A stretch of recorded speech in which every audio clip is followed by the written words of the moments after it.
Remember, when you set objectives, you're doing both long-term, a goal for the venture, where you're painting a vision, where you're making it matter to you. Like what is the adventure in this venture that makes it worth my time and treasure?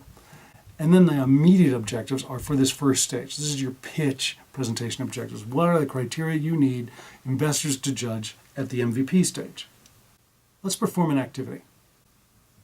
I want you to find some time and some space, ideally with others on a team, to write down your goal and your objectives and your criteria, the three components that we just described.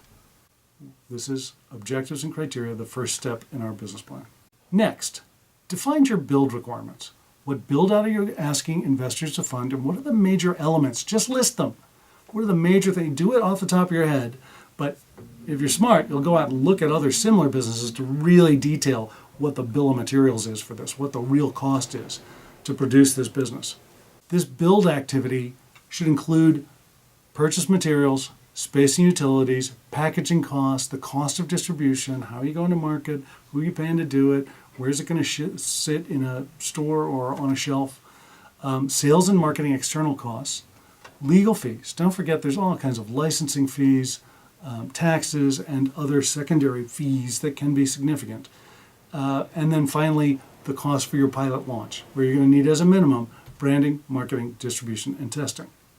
Next is to understand what team you need to bring to bear to the challenge of launching an MVP. What are the critical skills required? How do those cluster into roles or functions? What roles will each of your current team members play? And remember, the team members you show up with on day one are not necessarily the mix of skills and capabilities you're going to need on day two, let alone year two. So your team needs to be prepared to design for the needs of the business rather than the needs of the individual. And which of these capabilities should you own, meaning should be an employee, versus rent or even outsource? Because it is not necessary, particularly for MVP, for you to build all these costly capabilities in-house. How you can minimize your cost and accelerate your time to market by outsourcing some of these costs. We find it helpful if you take the critical functions of a business that is required for MVP, and they include these: management, design, technology, R&D, production, sales, marketing, finance, and legal, and maybe administrative support as the critical functions necessary. And now, three of them might be played by one person in startup mode, but you're going to have to deliver on each of these in order to get an MVP in market. Now what I want you to do is say, who's going to perform this function? And are they an employee? Are they a contractor? Or is it an external outsourced capability? A law firm, for example, would be a very logical thing for you not to pull in house. And probably finance could be easily outsourced. And maybe your sales and marketing could be done through an agency. Because until you've proven MVP, you don't want to build the costs. And frankly, until you have MVP, you're not even sure of the exact skills you're going to need. So better to rent higher quality skills than you can afford as employees in the short term. The next step is to stage your financing. This is a forecast that's really hard to do because it's based on a lot of assumptions until you're at MVP.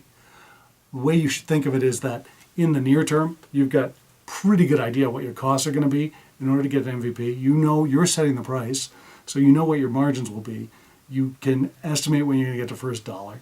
So it's not hard to give yourself a credible estimate at the front end of MVP.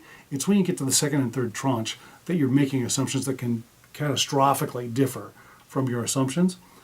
Make that clear to investors. Make that clear to whoever your funding source is, the bank, your own wallet, that you've got confidence here and decreasing confidence there, but you don't have to have that confidence because you're not raising that money yet. You are simply measuring a path to it at the MVP stage, which is why we do MVP. I'd like to ask you to build this now as a simple spreadsheet. You can use Google Sheets or Excel or whatever you're comfortable with, but it only has to be a table as simple as this one that shows what you need in each of these key categories as costs to get yourself to a prototype, and then beyond MVP, it might get you through a pilot and a production phase. And what I mean is production of MVP sufficient for you to get the test points that you need. This tells you the money you need in the bank or the money you need to have access to in order to get yourself to MVP. Now, forecasting revenues, there's two big questions to ask. What's your revenue model and how big is your market? Your revenue model includes the consumer purchase and the form that it takes, such as subscription, whether you've got a B2B license, whether there's advertising revenue, in-app purchases. When we talked about the 10 types of innovation, this is the far end of the configuration where we're talking about the underlying business and financial models. From the market standpoint, you need to know how big the market is. How big is your target market population? The addressable market. How many of them can you reach? What percentage uptake will you get of the addressable market? Do you expect 10%? Do you expect 1%? Lower estimates are more credible, so be careful here. Better to err on how big the end market is rather than on how many of them are going to uptake in the short term. And what revenue are you going to get per year from this small initial audience? Then there's a third question. How does the revenue tie to your growth stages? Meaning, how does revenue tie to cost?